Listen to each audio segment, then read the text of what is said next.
to the June 2018 African American Heritage Society Porch Talk. We usually meet over at the Macklemore House, which is the African American Heritage Society's museum over in the Hard Bargain neighborhood. But today, thank you very much to the Williamson County Archives for hosting us. We sometimes meet at different locations depending on the topic, and today it just made a lot of sense to meet over here because the African American Heritage Society, the Williamson County Archives, and the General John A. Logan Museum in Murfreesboro, Illinois, are co-hosting this exhibit, which is here in the room that we're in, about the Bostick family. And so we wanted to be able to put this presentation on in the room where the exhibit is. So when we're done, you can take a minute and look at the displays that we have set up. Oh, hold on. Hang on. Oh, we've got someone coming in. Come on in. Oh, we're not advancing either. Hold on.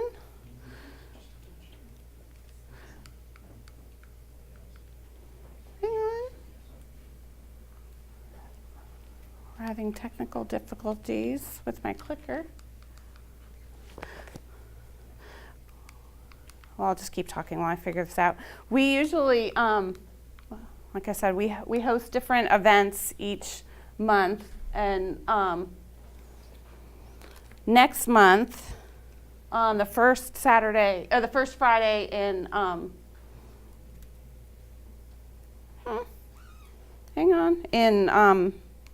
the first Friday in July, we're going to be hosting Bill Carey. He runs an organization called Tennessee History for Kids.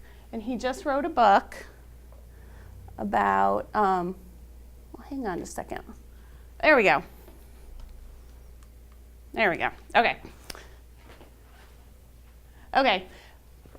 On July 6th, Bill Carey's going to be coming to the Macklemore House, which is where we, He's coming here? No, to the Macklemore House, which is where we usually have our porch talks. And he is going to be signing his new book. It's called Runaways, Coffles, and Fancy Girls. It's a book all about slavery in Tennessee. It's just come out. It's hot off the presses. He's done an incredible amount of research into the history of slavery, what slavery meant in Tennessee. And so I really encourage everybody to put it on your calendar. It's going to be free. You can buy copies of his book at the event, and you can get it signed by Bill. So we're really lucky to get him. His calendar's been really busy. So to get him to come to the Macklemore House is a great thing. So that'll be 10 o'clock on July 6th at the Macklemore House in Hard Bargain. So make sure you have that on your calendar. But today we are going to be talking about the Bostick family and their journey from slavery to freedom. And this speech, this talk, this research has been really a long time coming. It started a long time ago. It started back in the 90s. It started in the 2000s. I'm not the first person to do this research. Marie Ogilvy and Thelma Battle have been researching this story. I am just riding on their coattails. I'm just picking up the latest chapter of what they have started. And I wanted to read something. This is a book that Marie and your husband wrote, right? It's called We've Come This Far by Faith, right? Is that the title of the book? Mm-hmm. And it talks all about the history of Triune and the churches and the schools. But this is something that Thelma wrote in an introduction. I thought it was so interesting. It says, it is hoped that this publication will warrant further input from both races. The long ago tragic separation of the ex-slave brothers from their native Triune, Tennessee home deserves attention, and also the Civil War military service of these Bostick brothers demands recognition in Tennessee, just as it has had in Illinois. And I think that's so amazing that she was looking ahead and saying that in years to come, hopefully people will be continuing this research, because that's exactly where we are today. The Bostick family story, yes. The Bostick's story is just incredible. What we know now is that The matriarch and patriarch of the Bostick family was Washington and Charlotte Bostick. Washington was born about 1805. His wife Charlotte was born in 1813, and they had 10 children that we know of. The oldest was a girl named Margaret, and then the youngest was a boy named Ferdinand. He was born in 1852. They had 3 boys. The boys in green all joined the United States Navy during the Civil War: Hardin, Stephen, and Douglas. In the years before the Civil War, they were enslaved by the John Bostick family in the Triune area. And as happened to so many enslaved people here in Williamson County, when John Bostick died, their lives became full of turmoil and tumult, and they were divided up along with all the rest of his property. And Washington and Charlotte's oldest children, from what I've been able to piece together, were sent to Arkansas to farm cotton. And that is where the 3 boys enlisted in the United States Navy. When the war ended, they came back here to Williamson County, and they found their parents, they found the rest of their siblings, they found their in-laws, their children, their friends, and they formed this huge wagon train.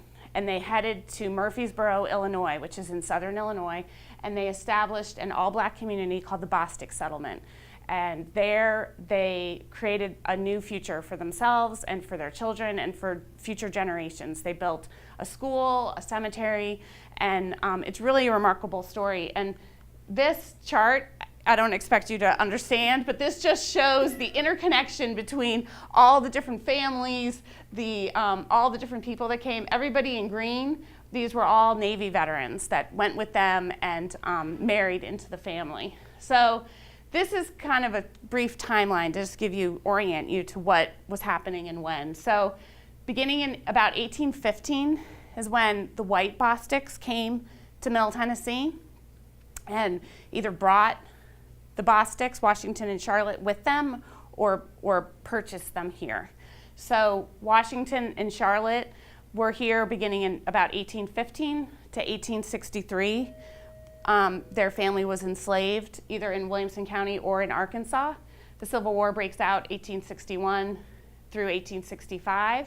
In 1865, come on in. In 1865, the reunion happens here in Williamson County. Come on in, Mary. And then about 1865 is when we think they leave for Murfreesboro, Illinois. And then that's when they establish the Bostick settlement. So that's just sort of the timeline I'm going to give you. That's kind of where we're headed with this story. And this map is just to give you a sense of the location. So here's Williamson County, this purple dot here in the middle of Tennessee. This red dot is Mississippi County, Arkansas. That's where they were taken. The part of their family was taken to farm cotton. It's on the other side of the Mississippi River from Tennessee and just north of Memphis. And then this purple dot here, that's where Murfreesboro, Illinois is. So that just gives you a sense of where they were. So it's not close. And they would have, all this traveling mostly would have been done on foot. So where were the Bosticks? What was the situation like when they were living here before the Civil War in slavery? So this is a map that I use a lot when I speak. This map shows what the United States looked like in 1860 before the Civil War broke out. Each of these little squares is a county in the southern states of the United States. The darker the county, the higher percentage of the population that was enslaved. So the darker counties here along the Mississippi River Delta shows that there were a lot of people enslaved. Along here up in the Chesapeake Bay area were a lot of people enslaved. You can see Savannah and Charleston, down here in Galveston, Texas. So that just gives you a sense of where the highest concentration of slavery was happening. And then this is a enlargement of the state of Tennessee. And right here in Williamson County, so what do you see? It's very dark, right? So one thing that people are surprised about when I speak is that Williamson County was one of only 3 counties in 1860, which is the year before the Civil War broke out, where more than half of the people living here were enslaved. The other 2 counties were in West Tennessee. So there were 12,000 slaves in Williamson County when the Civil War broke out. And that's just astounding to me. We don't really think about that when you look around Williamson County today, or what you think about. So that was the situation where the Bosticks were before the Civil War. So what was life like for them living here? They were enslaved by the Major Josh Bostick family. His name was John, but he was called Josh. And this is his family tree. I kind of can't see off the top of the screen, but this is Major Josh Bostick. He had several children, but the 2 that are the most important to us are his 2 sons, Manoah and John Jr., and then John Jr. had 4 children. He had 2 sons, Richard Bostick, and then John III, and then 2 daughters, Mary and Lucy. So these are sort of the players in the white Bostick family that are going to be the most important to us in telling this story as it applies to Washington and Charlotte and their family. Because, the sad truth in researching African American families, especially before the Civil War, is that you can't understand what happened to them without tracing the white families that enslaved them. So in April of 1837, Manoah Bostick, I think he must have known he was dying, because even though he was young, he wrote out his will, and he transferred his Negro girl Charlotte and child, who we now know in looking back at the records was Margaret, her first daughter, to his brother John Jr. And you can see, I don't know if you can read it here, but here's my Negro girl Charlotte and child forever. So there's the first thread where we find Charlotte. Charlotte would have been about 24 years old at this point, and Margaret would have been about 2. So it's the first time we pick up the trail of her story. Then in 1850, both John Jr., who now owned Charlotte, and Margaret, and his father both die. So like I said, that is a time when everything becomes very vulnerable for the people who are enslaved. So first John Jr. dies, and then his father dies. And I don't know exactly who owned Washington at this point, but he was held by this Bostick family. So all of the property and all the slaves become sort of up for grabs at this point. And so in 1850, when they died, this is what Washington and Charlotte's family would have looked like. Washington would have been about 45. Charlotte by now is 37. Little Margaret, who was 2 when we last saw her, is now 15. And they've added all these children to the family. They have Hardin, who would later go on to join the Navy. He's 10. And then here's Stephen, who is 7. He would also join the Navy. And Dudley, who sometimes is called Douglas, he was 6. And then their youngest is a little 2-year-old boy. So they're all about to be divided up or transferred somewhere. In his will, it describes him as having, John Jr.'s will, it describes him as having 100 enslaved people of different ages and sexes. This would have been Charlotte and all her children. His house and his property and everything went through probate for years and court cases and everything. 10 years later, it was still sort of being divided up. And in 1860, when the main part of his real estate holdings were being sold, it was described this way in this real estate ad: 367 acres, so this is out in Triune, a good brick house with 8 rooms. It had a kitchen, a smokehouse, a storeroom, wells, a cistern, a spring, 9 Negro cabins. This is probably where Charlotte is living with her children, in one of these cabins. A barn, good cedar fences, and 200 acres of timbered land. So probably at some point he probably owned even more land, but it had been sort of divided up over this time. But that just gives you a sense. And in 1860, it was valued at $35,500. That was a lot of money back then. So this is a very wealthy family. His will, back in 1850, spent a lot of time talking about how the enslaved people that he owned should be handled and divided up.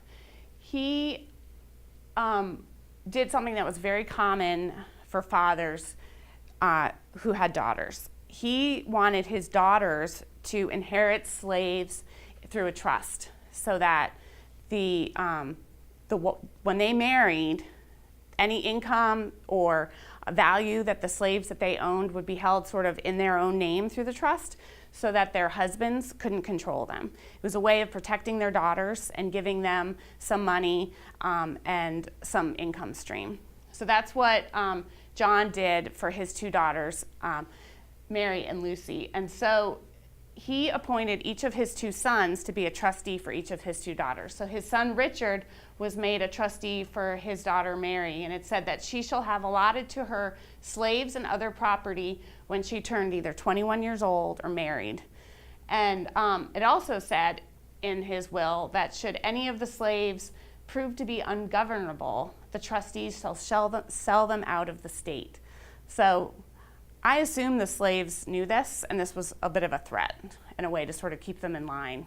And so this is sort of the atmosphere under which Charlotte and her children in Washington are living, knowing that if they act up, not only will they be sold, they'll be sold out of the state.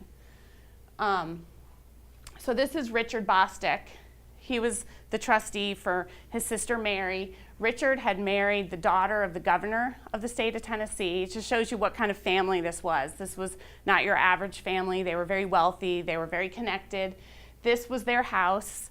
It was very close to the Carter House. It was, if you go down Battle Avenue where it intersects with West Main Street, it was down in sort of in that vicinity.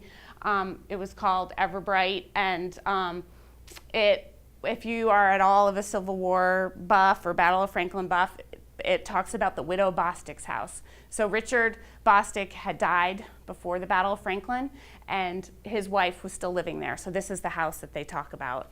And you can see, it was a significant house. So after John had died and the slaves had been divided up among his widow, his sons, and his daughters, and they're being held in these trusts, Mary has inherited some slaves, and Richard is acting as the trustee. They're being hired out, just like I said, they're being hired out for the daughters to raise money. And one of the ways they're being hired out is they're building roads. And so we found this document in the records here at the archives. And it says here, a list of the Negroes that worked on the turnpike were as follows. And over here it says men, and then it says women and chaps. And so listed among them were William, who was a cousin, and then Steve, says, see down here, it says Steve, Margaret, and Hardin. Stephen would have now been 12, Hardin would have been 15, and Margaret would have been 17. So they would have been building roads. Margaret's 17 years old. That's hard work. Also listed over here on the men list is a man named Burton Bostick. He would have also been among the Bostick slaves who would be taken to Arkansas, and he was not a blood relative of the Bosticks that we're talking about, but he also enlisted in the Navy with them and would serve with them. And a man named Jack, and he was Margaret's husband. He would later marry Margaret. So we could find all their names listed in here. So that's why when you're doing this kind of research, it's so important to read carefully and look for these names, because you can find them. They're out there. So in 1855, Mary gets married. And remember, the will had said that she would come into her inheritance when she either married or turned 21. She was only 17 when she got married, but she does get married at 17. And she married a man named Dr. Felix Grundy McGavick, and he was a very eligible bachelor. He came from a very connected family. He was a doctor, and she's now about to inherit, like I said, her slaves and other property according to her father's will. So what happens is, hello. I didn't know it's been a change of place. Oh, so sorry. Come on in. We still have a ways to go. So just like if you are to buy a house or other property today, it has to be valued. And so the enslaved people went through basically an appraisal process so that they could all be divided up so that Mary could receive her share of the slaves. So this document is from a court case in which they were valuing the slaves, and they were dividing them up. And you can see we were able to find Hardin on the list. He was a boy of 17 years old now, valued at $775. There was a boy named Mason. He was 2 years old, valued at $261. We think this was Anne's son. He would have been Washington and Charlotte's grandson. Anne later married a man named Isaac Morgan, and he was one of the Navy veterans. So this was Isaac's stepson, and they would later all move to Murfreesboro, Illinois. And then we also found on here Lucinda. She was 34 years old with her child Ellen. They also moved with this wagon train to Murfreesboro, Illinois. And then also on here is Margaret, right here, Margaret with her child. So this is Margaret and Jackson's first child being valued. Margaret's now old enough, she's married Jackson, and their first child's been born. She was valued at $866. And then Stephen is also on the list, and he was 14 years old and valued at $595. I mean, it's horrifying to see that, people being valued, but it was useful because now we know that Mary has been allotted members of this family, and we know now how they ended up going to Arkansas. In 1858, Mary's younger sister, Lucy, married the boy next door out in Triune. His name was Thomas Watt Jordan. He went by Watt. Lucy was only 15 when she got married, but the same process happened. She got allotted her share of the slaves.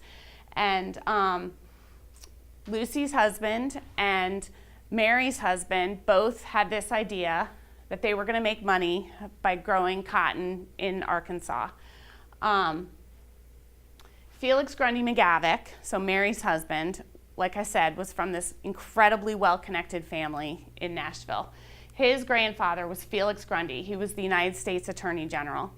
His other grandfather was John Harding from the Belmead plantation. So he is like Nashville royalty. His father and his two grandfathers had gone to Arkansas about 30 years earlier and bought huge swaths of land, and the land had all been divided up into different plantations. There's something called the Sansucci plantation, the Kenson plantation. The Kenson plantation, the Shawnee Village plantation was given. Come on in. No. You're fine. Come on in. The Shawnee Village plantation was given to Felix Grundy McGavick, and his brother was given the Pecan Point plantation. So all this land was ready to be developed. So Felix Grundy McGavick takes his new brother-in-law, and they go to Arkansas to farm cotton. And in this book written in 1890, it's described this way. Upon her marriage to Dr. Felix Grundy McGavick, she, meaning Mary Bostick, came in possession of a large number of slaves whom the doctor, come on in, used in opening up the Shawnee Village estate consisting of 1,800 acres of woodlands in Mississippi County, Arkansas. So this is like raw woodlands. It's not been farmed before. It's just out in the middle of, nowhere. And so this is the Mississippi River right here, and here is the McGavick's land. So this is probably basically what it would have looked like. This picture's from a little bit later. This is not the Shawnee plantation. This is a photograph of cotton being picked in Arkansas, but just gives you a sense of sort of what it would have looked like and what hard, back-breaking work it would have been.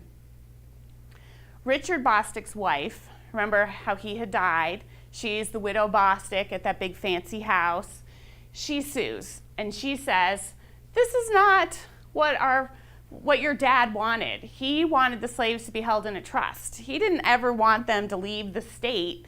He thought they should have just been held in a state and held in the trust, and they should have been kept here. And she's like, this is not what he thought should happen. So she sues, and Mary responds this way, this new bride, and she says, it is true that her Negroes were removed to the state of Arkansas, and she believes that they are now more profitably employed there than they could ever possibly be in the state of Tennessee.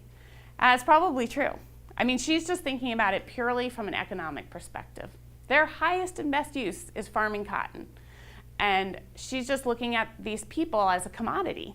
And she's just going to make the most money off of them as she can. And she's just thinking, that's just what my dad would have wanted, right? He wasn't thinking about them. He was just wanted me to be able to use them however I want. So the court agrees with her and lets her take them. It lets her leave them in Arkansas. And you can see here, this is a map from 1860, and it shows what was considered the cotton district. And you can see Middle Tennessee was not ideal for growing cotton. There was definitely cotton being grown here, but it wasn't the best place. But Arkansas was a more hospitable climate for growing cotton. And they were able to probably make more cotton. So from what I've been able to piece together, by 1860, everybody in yellow was for sure in Arkansas. Margaret, the oldest, she was there with her husband Jackson, and their 3 youngest children had been taken to Arkansas. Hardin was there. Mary might have been, but I'm not sure. But her husband definitely was. His name was Henry Lytle, and he was owned by the Jordan family. So he was owned by Mary Bostick's sister's husband. You're all following me? I know this is confusing. So, it was like the 2 sisters who go. So this is the brother-in-law had taken some of his own slaves. Henry, I don't know for sure. You can come on in. And then Stephen and Dudley, who are the 2 brothers who joined the Navy. No, you're fine. Stephen and Dudley, who joined the Navy, are definitely there. I think that Washington and Charlotte are kept in Williamson County, and I think the youngest children are kept here in Williamson County. But I know for sure that everybody in yellow has been taken to Arkansas. And you have to imagine that Washington and Charlotte probably thought they were never going to see them again. They didn't know the Civil War was coming. They just think our children have been taken away to Arkansas. Our grandchildren, in some cases, have been taken to Arkansas. They're never coming back. I mean, it's not like they were going to bring the slaves home for Christmas. It's not like they were going to write letters because they were not taught to read and write or even allowed to read and write. It's not like they could send letters or make phone calls or FaceTime, right? They probably thought when they took them, and they probably took them to Nashville and put them on a boat and took them to the Mississippi River and then took them across to Arkansas. That was probably it. I mean, I can't imagine what that separation, what that moment must have been like for them. And so Henry Lytle, who's Mary's husband here, talks about this later in life, and he says that they had all lived on the same plantation. So the Jordan slaves and the Bostick slaves had lived there, and he says under the same owner. So I think that Watt Jordan was kind of operating this plantation for his brother-in-law, Felix Grundy. And so this is a photograph that I use a lot to represent that. That's probably this is probably what they looked like, this young family. And when I first started researching this and I thought about them opening up an 1,800-acre cotton plantation, I guess in my mind I first thought, well, it would be all men and young men, but it wasn't. I mean, it was children and older people and women. It's just so hard to think about. And this is what really made me realize that, was that this, in 1860, this is who Felix Grundy McGavick had in Mississippi County, Arkansas. He had the 21 slaves. These would have been the Bostick slaves. They were a 65-year-old man, all the way down to an infant boy, an 18-year-old boy. This was probably Hardin, and then 2 15-year-old boys. One of them was probably Stephen. And then he had some females, a 4-year-old girl, a 7-year-old girl. I mean, that could have been them, right? This is probably who they were opening up his 1,800-acre cotton plantation. And I was really lucky when I found this. So the year after the Civil War ended, all of his slaves had left him. And Felix Grundy McGavick still needed people to work his farm. So he entered into a labor contract with other newly freed slaves to work for him. And this is a piece of that contract, and it lays out what their schedule is going to look like and the terms of that contract. And I suspect, we don't know for sure, but I firmly suspect that this is pretty similar to what the Bostick's days and schedule would have looked like. So it says this: the undersigned bind themselves to Felix Grundy McGavick faithfully during the year 1866, laboring from sunrise till sunset of each day, 1 hour allowed for dinner, that would be lunch, except on Saturdays when we stop work at 12 o'clock noon. McGavick will furnish board, trousers, clothing, medical attendance, because remember he was a doctor, so that was easy for him, it was cheap, and a patch of land. So that patch of land was like they could grow their own food in a garden. All necessary tools and the implements to cultivate the farm are to be provided. Do you notice what's missing? He's not paying them. This is probably very similar to what the Bosticks were working under, right? They probably got a patch of land. These probably people moved into the same housing that the Bosticks were in and had the same patch of land that they were growing their own food in. It's just a year or two later, a few years later. So this is probably what he was used to, how he was used to running the plantation. And he just took these new people and put them under the same sort of structure. So here's the, so how did it happen? I mean, it must have just seemed unbelievable to them. It must have been something they had prayed for, and here it is. Here's this opportunity to get out. In 1861, the Civil War breaks out. May of 1861, Arkansas secedes from the United States. In June of 1861, Tennessee secedes. Tennessee was the last state to secede from the United States. So in Arkansas, the Bosticks that are there are starting to think, by June, the ones that are here are thinking, I wonder what is going to happen. In September of 1861, contrabands are starting to be taken aboard gunboats. So contrabands is a term for runaway slaves, basically, people who are claiming their freedom, running away from plantations. This is an order from Gideon Welles. He was the Secretary of the Navy to men underneath him who are running the Navy. It says this, "Sir, this is September 25th, 1861. The department finds it necessary to adopt a regulation with respect to the large and increasing number of persons of color, commonly known as contraband, now subsisted at the Navy yards and on board ships of war. They can neither be expelled from the service to which they have resorted, nor can they be maintained unemployed, and it is not proper that they should be compelled to render necessary and regular services without a stated compensation. You are therefore authorized, when their services can be made useful, to enlist them for the naval service under the same forms and regulations as apply to other enlistments. They will be allowed, however, no higher rating than boys, at a compensation of $10 per month and 1 ration a day." So that's really kind of enlightened when you think about it. I mean, other than the fact that they can't go higher than boys. Boys was like a private in the Army. It was like kind of like one of the lower ranks.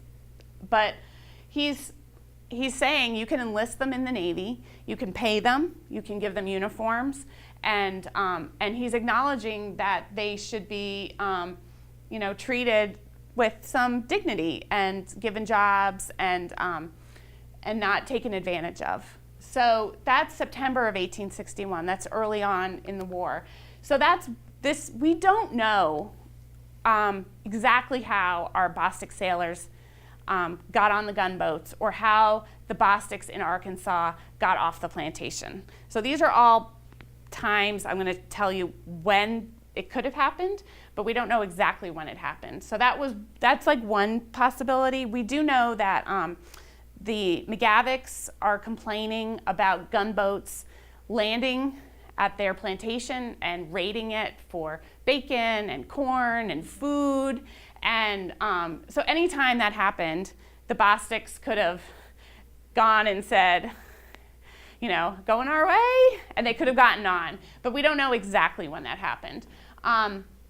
In May of 1862, there was a huge naval battle across the river from where the Bosticks in Arkansas were at Fort Pillow. And if any of you have read about the Civil War, you've heard about Fort Pillow.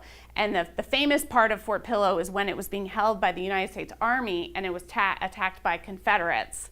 And a large number of African American soldiers were killed.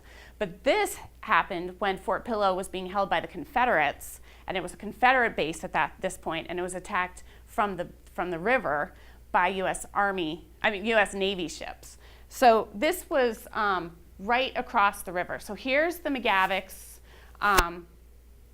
plantations. And see this Sanssouci? I don't know if you remember when I was telling you about all the plantations that the McGavicks owned. They owned from here all the way down to here. All of this was McGavick land. Here's Fort Pillow. So this naval battle, all of this part of the river would have just been full of gunboats. I mean, they would have been very well aware of this battle going on right across the river from them. And it's very possible that the gunboats were pulling up here to get provisions or come across. I mean, the river, it's wide, but it's not that wide. And this is a sketch of the battle. And this boat right here is the USS Bragg. This is the boat that the Bosticks enlist on. So maybe this is when they get on, and they're on it as these contrabands, and then they enlist later, like how Gideon Wells said that you can take them aboard and then enlist later. So like I said, we don't know exactly the timeline. June of 1866, the Confederate Army evacuates Fort Pillow after that battle.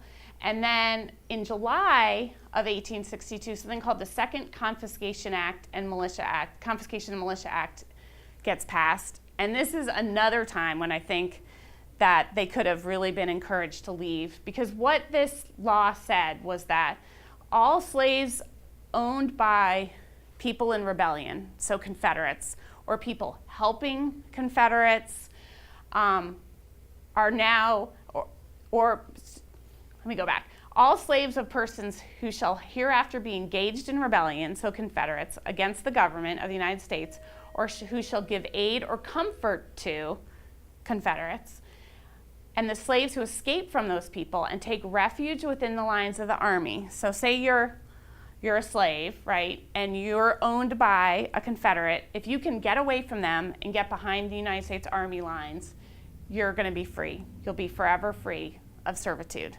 I mean, wouldn't that make you run for it, right?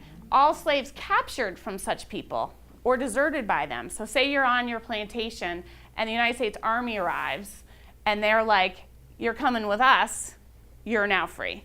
Or say you're on your plantation and your Confederate owners just desert you, you're now free. So all of these are opportunities for the Bosticks to have been encouraged to leave. And this applies also, when you're just thinking about it, to Williamson County. This is a reason why slaves in Williamson County would have been running to Nashville or to Fort Granger or to any other installation where there were U.S. Army troops around. So like I said, these are all like points on the timeline when the Bosticks would have been encouraged to leave. And Felix Grundy McGavick has said at different points in different court records that as a result of the war, all of the slaves who were taken to Mississippi County, Arkansas have become emancipated. And then he said elsewhere that his slaves had scattered, right? I am not surprised they scattered. Of course they scattered. I would have scattered too. And where we think they scattered to, or a likely place they might have scattered to, was Memphis. They might have gotten on a gunboat or any passing ship and gone to Memphis. Because remember, there was no bridge.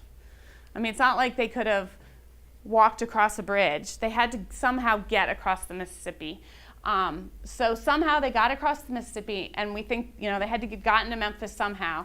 And they would have probably gone here to Fort Pickering. This was what's called a contraband camp. It's a refugee camp when you think about it. I mean, this is what it was. They showed up with whatever they could carry. And the Army was running these camps. They were living in surplus Army tents and being fed with probably surplus military food. And I think that's probably where the women and the children went after the men enlisted. September of 1862, President Lincoln announced that he was going to announce the Emancipation Proclamation, said it was going to go into effect January 1st. January 1st, it goes into effect. And what a lot of people don't realize is that the Emancipation Proclamation, the piece that freed the slaves, did not apply to Tennessee. Tennessee was specifically exempted from that piece.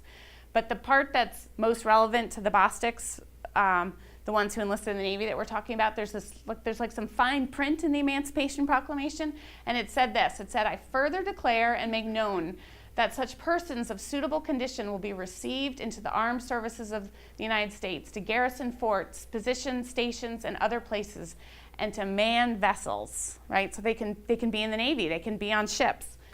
And on January 4th, 4 days later, Hardin, Stephen, and Dudley, and Burton, and their cousin William all enlist on the Bragg in Memphis. So it's just remarkable. I mean, they were wasting no time, not only in claiming their freedom, but signing up to do everything they could to fight for their own freedom, for their parents' freedom, their children's, and for their future freedom. I mean, it's just really remarkable. And a few months later, when the USS Bragg was down in Louisiana, a man named Isaac Morgan would enlist, and he would later marry into the family and travel with them to Murfreesboro. So this is what, we don't have any photographs of them on the Bragg, but these are the only two photographs of black sailors during the Civil War. So this is what they would have looked like. This is what their uniforms would have looked like. They would have had these hats.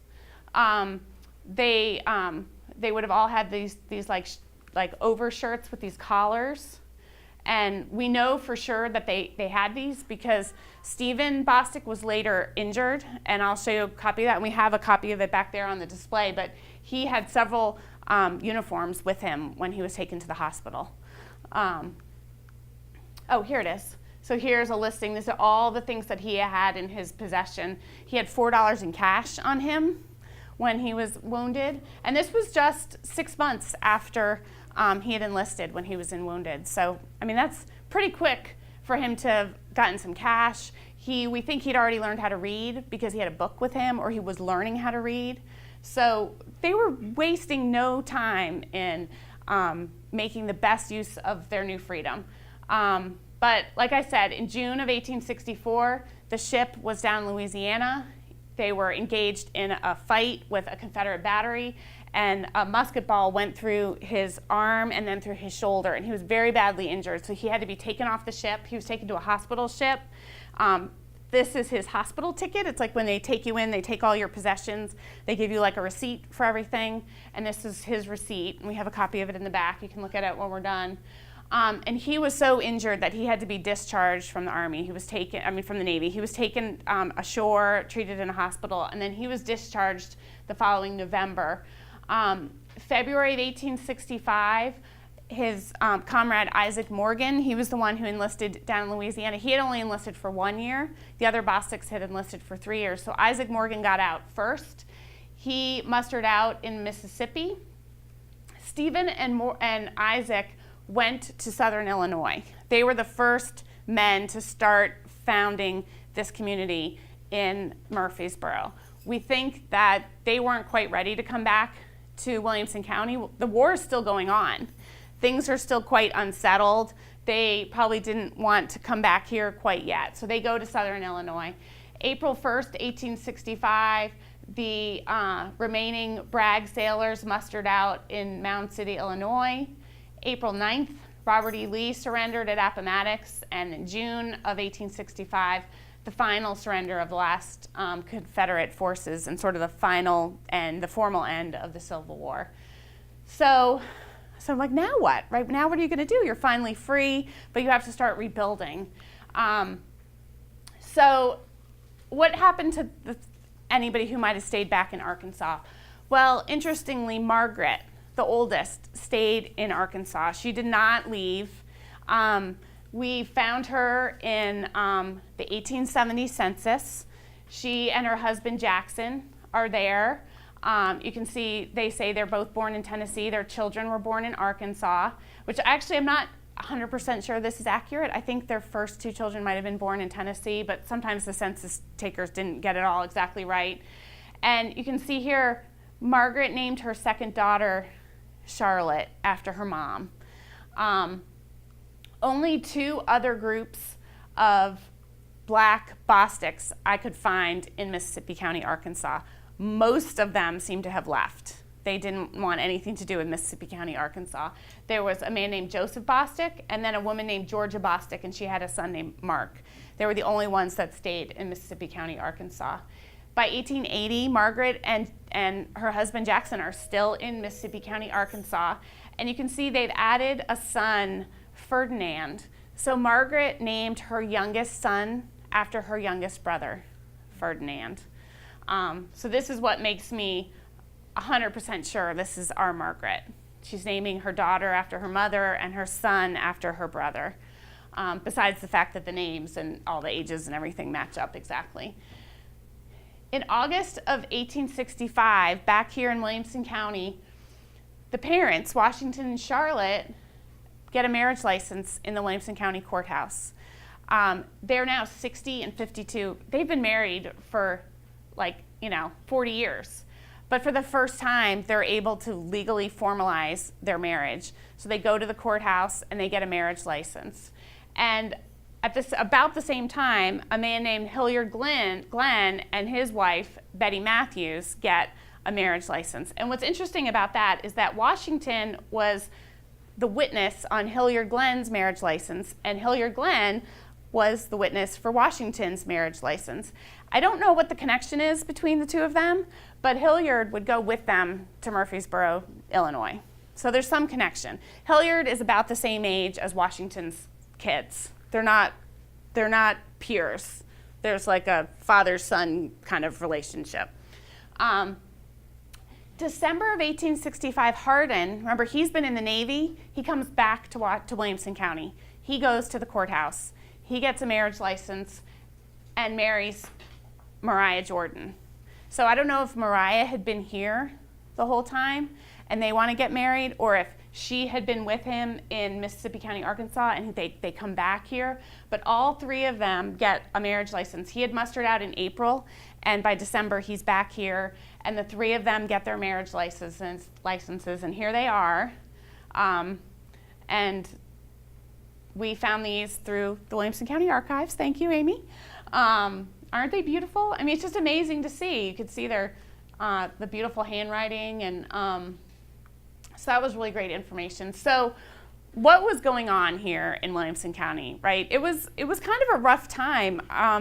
There was something called the Freedmen's Bureau that had been set up. This was an arm of the War Department. It was U.S. Army officers that had been sent here to sort of keep the peace and help former slaves make this transition to freedom.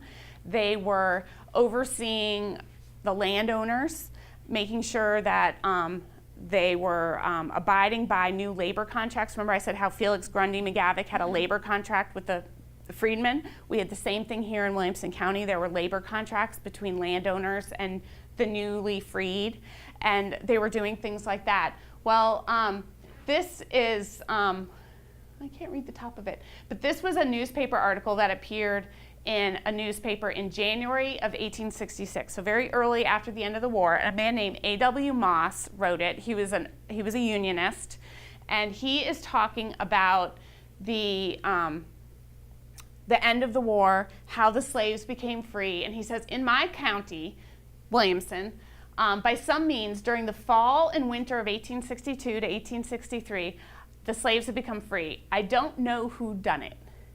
And I think that's interesting. He's kind of acknowledging, I think what he's saying is I think maybe the slaves did it themselves, maybe the army did it. I mean, I think it's interesting that he says it. It is said that the proclamation of President Lincoln done it, but I'm not sure that that is the fact, as I know that the cord was fast unwinding before his proclamation was issued. Since about that time, however, until the present year, the former masters of the slaves have done everything in their power to perpetuate the idea that slavery still existed. So that's really interesting to me. He's like, these people are, the slave owners are trying to be like, you're still slaves, right? But for the last few months, the most of them seem to have concluded that the cord is cut, never again to be reunited, and that henceforth they will be compelled to pay the laborer his hire or do without his work.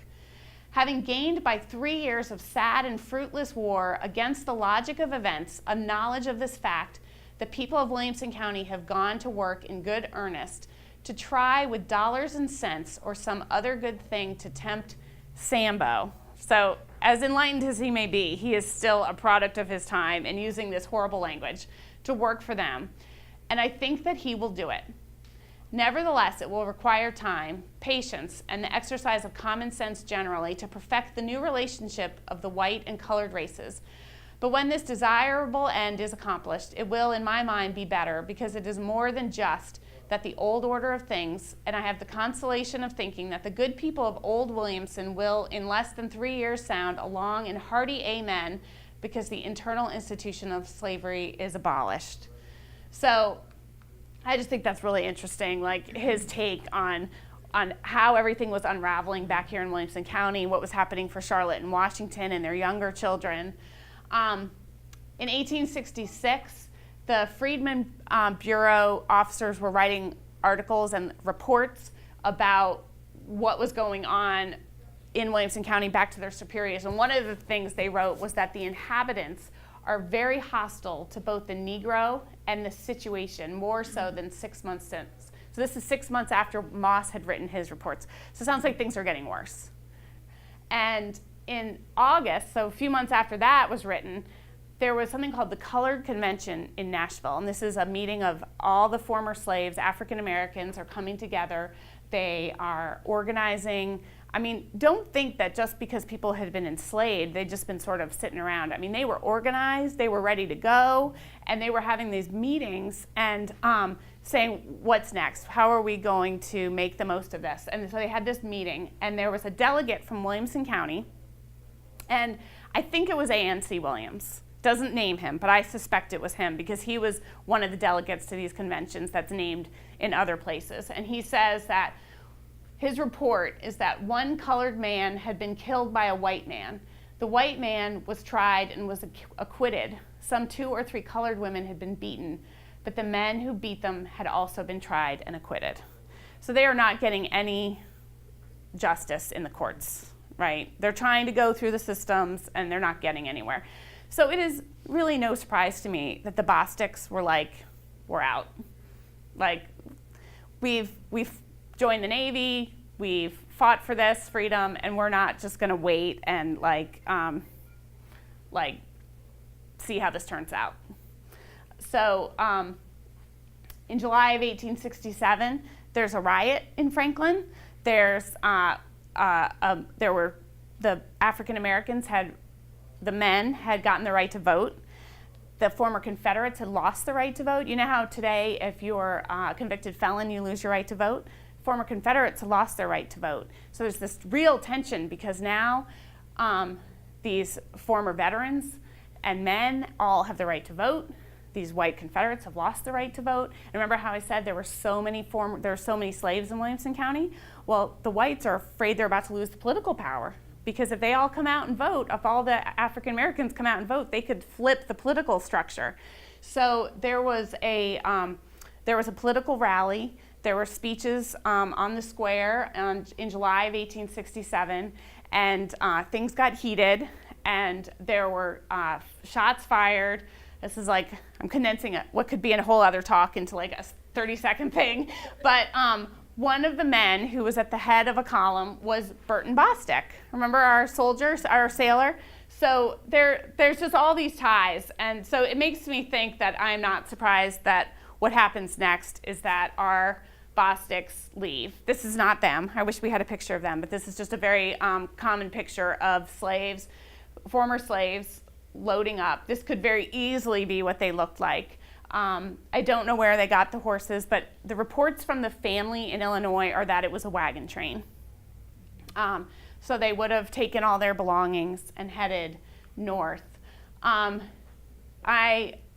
looking at the ages of everybody and knowing when they left, I think that who went was Hardin, who would have been 27 when he left, and we know he came back here and married Mariah, his wife, and their son Eugene, who was 5, and Mary, and then Henry Lytle. So he's the one who we know was in Arkansas. He would have come back and gotten them and their children, Daniel and Emma and Charlotte. And see the gap between Daniel and Emma and Charlotte? I think that Daniel might have been Henry's stepson. And then Henry brought his wife, Julia, and then Anne had married Isaac Morgan. So they all went. Also going with them was a woman named Minerva Bostick. Minerva was either Washington or Charlotte's sister. She was described by all of these children as their aunt, but I don't know whose sister she was. She was either Washington or Charlotte's sister, but I don't know whose sister. Minerva was married to Robert Jordan. There's that Jordan name again. Remember, they lived on the farm next door. They all went, and all their children went. Here's William Bostick. Remember, William was on the ship too. So some of these slaves were also in Arkansas. I haven't had time to tease that piece of the story out, but William was there, and some of these folks must have been there, including Grundy Bostick. This whole group also went in the wagon train. He brought his wife Emma Fletcher and Susan Woods and Martin Barty. That's their spouses. This family also went in the wagon train. Chana Hyde, she was born in 1796 in Virginia, and in the census she reports that her father was born in Africa. So he had been brought over or been born there. It's just amazing when you think it's not that many generations back to Africa for this family.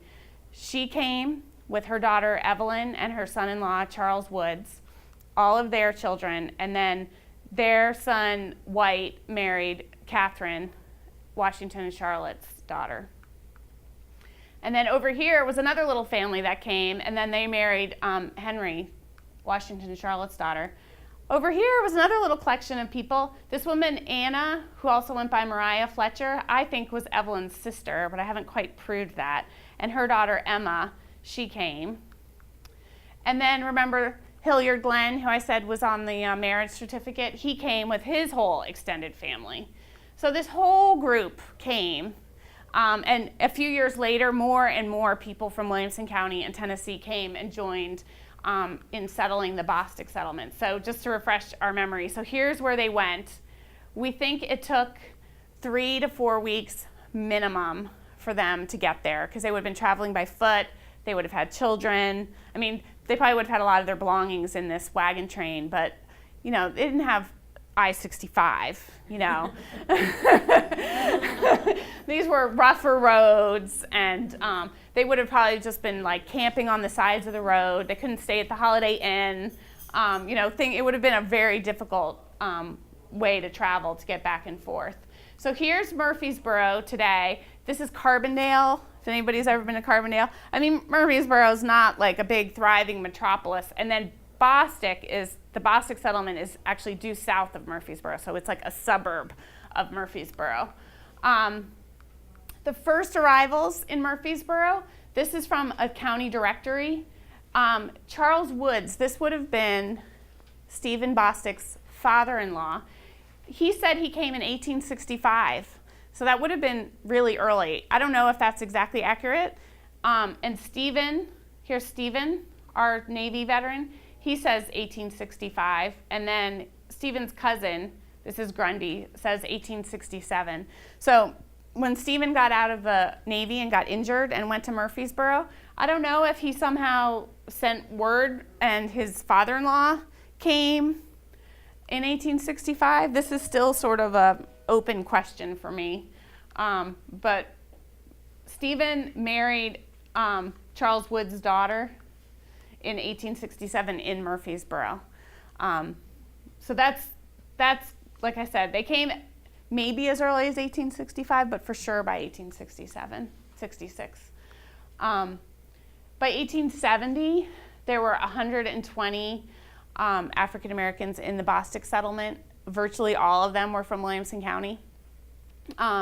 They were mostly farming. They were growing crops like cotton and corn, oats, potatoes, wheats, and apples. They had livestock like cattle.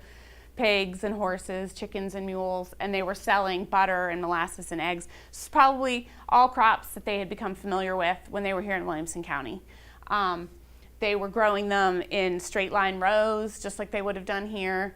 But the difference was they were doing it for themselves. Stephen and his wife Cheney had 15 children. By 1880, on the census, it's showing they both had learned to read and write. By 1900, they owned their own farm. And they donated land to build a one-room schoolhouse. Their daughter Grace was the teacher in the school.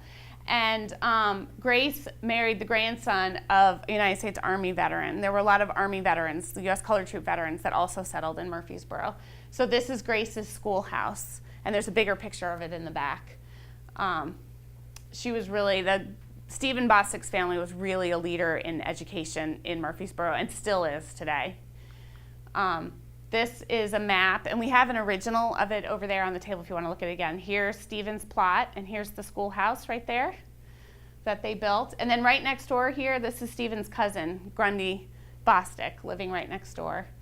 And in 1907, Stephen was the sponsor of the Jackson County Directory. They published this directory. More prominent members of the community could pay to help sponsor the directory. They could have their photograph published in it. And what's interesting, and we have an original part of that directory also out on display, is that all of the white men who had their photographs published that year are all in one section. And then Stephen's photograph is all by itself. I think they just didn't know what to do with him. He was the only African American man who was prominent and wealthy enough to have the extra money to have his photograph made and have it to be a sponsor, but they just didn't know where to put him. So he's all by himself on this page. That year, he owned 170 acres of land, and he was one of the most successful farmers in the whole county. So this is Stephen, and this is his wife, Cheney. Doesn't he look like a kind man? He's such a kind face. So his son, George, was a barber and a coal miner in Murfreesboro. His daughter, Lucinda, married a minister. His son, Charles, moved to Iowa. There were newspaper articles about them. I mean, look at that fur coat. You know, they were, I mean, it's remarkable. Stephen was enslaved. And look at them. It's just amazing to me in one generation how far they've come. There were newspaper articles about him when he fell and dislocated his shoulder. And I love this. It remembered that he was a war veteran. He was obviously very proud of that. And when he died, there was a newspaper article about him in the newspaper. His grandson is a bishop in the Catholic Church, and not just a bishop, or his great-grandson, he was elected the president of the United States Conference of Bishops in the Catholic Church. So it's it's just an impressive family. It's an impressive story. Hardin, his brother, had 12 children with Mariah. Remember, this is Hardin who came back here to find Mariah, and they got married in Williamson County. They also both learned to read and write. In 1880, he filed for a pension. That's how we learned a lot of this details from their pension records. And they owned their own farm. In 1891, Hardin and his wife donated land to build the cemetery where a lot of the members of the Bostick community are buried, and also a church. And in 1892, we found records that showed that they purchased 36 acres at $3 an acre. So that's $100, worth of land in 1892. So this is his plot here, and here's the church right there. And then also when he died and when his wife died, there were newspaper articles about them. Here's the cemetery. I mean, look at the headstones. They're very impressive. This February, I was honored to be able to go up to Murfreesboro and go visit their cemeteries. And I left on all of their headstones pins from Williamson County, just honoring where they were from so people could see that, where their roots were from. It's just really just this remarkable story. And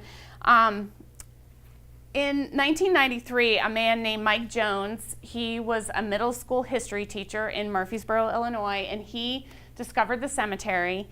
Most of the Bostick settlement is now abandoned because, remember how I said they were farming in straight line rows? Well, the Murfreesboro is in a floodplain area of the Mississippi River, and farming in straight line rows is not a good thing to do when you're that close to the river, and there was a lot of runoff, and it was causing a lot of problems. And so the very first national forest for the United States ever is where Murfreesboro and the Bostick settlement is.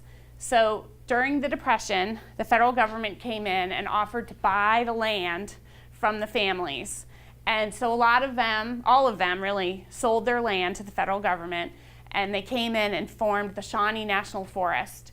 And so the cemetery is now in that area, but and it's kind of, and the cemetery is still there, but it's somewhat overgrown. So Mike Jones discovered it in 1993, and he took his middle school students to clean it up and restore it. And he assigned each of his students in groups of 2 or 3 to research the Bosticks and the other people that are buried in that cemetery. And they got sponsorships from Kroger and banks, and they wrote this little book called Forgotten Soldiers, Murfreesboro's African American Civil War Veterans. And that's how we really first started to learn about them, because he put them on a bus and he drove them down here. He met with Miss Thelma Battle and took them out to Triune, and sort of in reverse followed their story back here. So Mike is now the director of the General John Logan Museum in Murfreesboro, and but he's never forgotten the Bosticks, and so he put on an exhibit this past February telling the Bostick story, and they loaned us that exhibit. So that's part of what's on display here is components of their exhibit. So we're very grateful to them for that. But we also here in Williamson County are trying to make sure we give them, the Bosticks, the credit that they deserve. So just this past Monday, right outside at Veterans Park, the first brick pavers went in honoring the African American Civil War veterans from Williamson County. And you can see here are the Bosticks pavers. So their names are always going to be now remembered. So we will, like I said, we'll never forget them. So this Stephen Bostick's paver was sponsored by his granddaughter. She's still alive. She was born in Murfreesboro. She's a school teacher, was a school teacher. So that story, that tradition of education is being continued. Her name's Geraldine White McKinley. And I just love that the tradition that Stephen and his wife Cheney set in motion and their daughter set in motion is just continuing still today. So thank you all for coming. I'm happy to answer any questions. You guys have any questions about the Bosticks? I know it's a lot of information and it's confusing because there's so many components to it. Questions? Anybody? Overwhelmed? Yeah? I have a question. So, June 1866. You showed a few, images of how African Americans are feeling the hostility from whites who are living here. Mm-hmm. I'm wondering, given some of the research I've done over the years, if that's also at the same time period as to when a lot of the federal reburials are happening. Yeah. When they're being dug up and taken to Rose Hill in Columbia. That could be. Because they wanted to have a national cemetery in Franklin. Mm-hmm. And the quartermaster wrote back to the congressional delegates in charge of all national cemeteries, saying if they put a national cemetery in Franklin, they would need 20 armed guards to guard the cemetery and the bodies because they were fearing desecration. So I'm wondering if all that hostility. If all of that hostility has to do with the anger towards federal dead being allowed to be commemorated in a very special selected cemetery on property that's being taken by former Confederates. by the U.S. government. Yeah. And then you see African Americans working Yeah. and thriving. For pay. For pay, you know. And then you have also USCT still garrisoning the fort. Mm-hmm. I mean, right after 1865. Yeah. Some of them don't muster out until 66. So I'm just wondering if that could also Contributing to that. Mhm. Yeah. Like on a broader Yeah. perspective. Yeah. I mean, Yeah. we'll have to look into Yeah. it. Well, I was just looking at the Jordans in that family. Yeah. Because my great-grandfather was a Jordan. Yes. And I'm wondering if that some of those people are connected to the. I'm sure somehow. I always say that people can be connected by blood or by bondage. That's what I think. Like Burton Bostick was connected by bondage, right? His story was connected. He may not be genetically related, but he shares that name and he shared that experience with them. So, and we may never know. I mean, he may have both, right? He may be connected somehow, but it's hard to know. It's hard to tease that out. But I don't know. Well, I'm gonna look and see. Yeah, right. And sometimes, like those records with the valuations, like if you read closely, it'll say like Emma and her daughter so and so. And so then you're like, okay, now I have at least two pieces. It's like putting a puzzle together, and you have to like work on the corners, you like work on the outside first, and you start putting it together. Sometimes you can only get like the corner, or you can only get the outside, but if you can just get those little pieces, at least you get those pieces, you know. You might not get the whole thing, but you can get little tendrils of it, and then you never know. Like when I started on this piece, I only had Stephen, Hardin, and Dudley, right?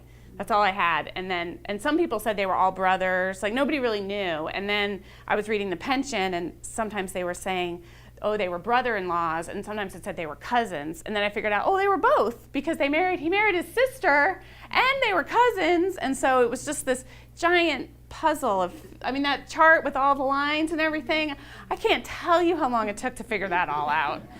And I was like, oh, that's why he said he was his brother-in-law, and then he said he was his cousin, because he was both. But, so it's just figuring it all, it just takes a long time. Yeah. Oh. Yeah, I was trying to stay with you on those arrows. Yeah. I mean, it doesn't really matter like how it all is. The more important part is just understanding how interconnected they were, and how important family was, and how staying together was. That's really more the point of that slide, was just that how staying together was so important to them.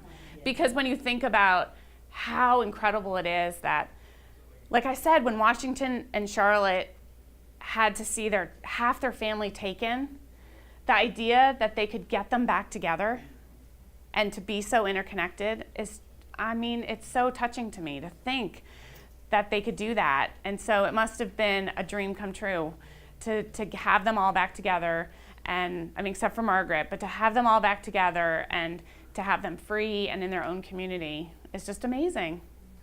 I mean, it's just remarkable. I would like to say that for the Bostick, some of the property we bought is from the Bostick. They're on McCandless Road. Yeah, the white Bossticks. But Yeah. the Bostick owned at the time, because I bought it from Miss Tommy Wood Bostick. Wow. See, My wood. brother- See, there's another name, right? Miss Yeah, Tommy Cheney Wood was a Bostick. wood. Right, and so on McCandless Road, they're on way up to the Green Grove Primitive Baptist Church. Behind that, there was the Bostick owned that, and they donated property. The school was Green Grove School. Right. Back in the day. Yeah. And see, And so that's, I live on some of the property, we bought some property. Wow. From Miss Tommy Wood Bostick, you know. yeah. And that's just what you talked about in the book, was how the family here built a school and a Right, church, right. and the family in Murfreesboro built a school and a Right, church. They donated property Yeah. from the school, the church. I mean, those were the Green two Grove. things that were so important, was the churches and the schools. It's the first things that everybody did, Yeah, right. you know, The school there. was education and their faith. Right. And my great grandmother, her name was Martha Ann Bostick House. She was a Bostick, my great grandmother. Wow. Wow. So it just made me feel good. I know. I know. Proud and I know, you should. It's an incredible legacy, this family. It's amazing. God be the glory. I know. Okay, I'm on hush. 'Cause- No, it's all good. Well, thank you all for coming. And be sure to come next month for our book signing at the Macklemore House. The first Friday. So the first Friday of every month, we have a free lecture just like this. Usually at the Macklemore House. We're usually not here. We're usually at the Macklemore House. And take some time to look at the display. And then there's 2 cases outside that tell the story of the United States Colored Troops. This is the Navy. So start here and go around the room. And then outside, the 2 cases are about the United States Colored Troops. So thank you all for coming. Thank you.